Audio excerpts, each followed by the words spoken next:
There are reports that negotiations over a potential new COVID economic relief bill have resumed as cases continue to surge around the country. With that in mind, I want to show you two lines that will tell you the story of the economy right now. The first is the Dow Jones Industrial Average. It's an index that measures the stock prices of 30 of America's largest companies.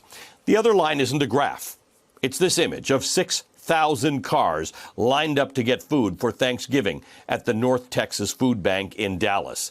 This week, the food bank distributed 600,000 pounds of food, including 7,280 turkeys, enough to feed 25,000 people this Thanksgiving. That's just one food bank in one American city. Those two lines tell the story of what Joe Biden calls the K-shaped recovery in America.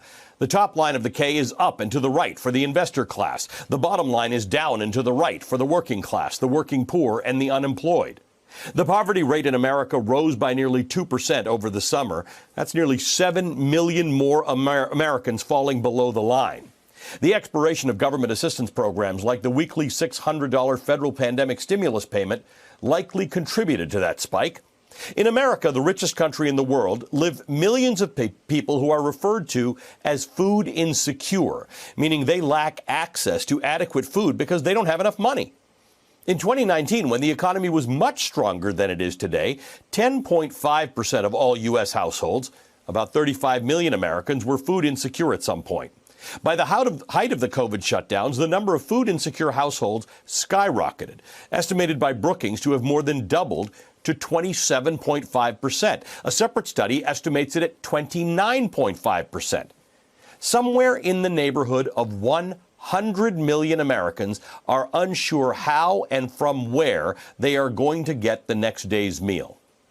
America is the richest country in the world, and yet close to 1/3 of our people know or fear hunger. Millions face homelessness. Hundreds of thousands already live on the street. We need emergency aid from Congress. So why is the Senate stalling on a $2.2 trillion relief bill that was passed on October 1st by the House? Because Senate Majority Leader Mitch McConnell says the HEROES Act is too large. He's advocated for a smaller, more focused $500 million bill that doesn't include direct aid to the American people.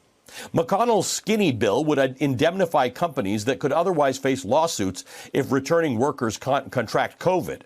In other words, it's a relief bill that provides no relief.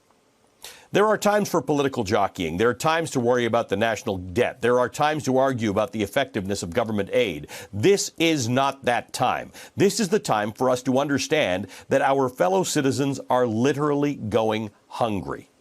As I've pointed out many times during the pandemic, we have seen the best of America during these dark days.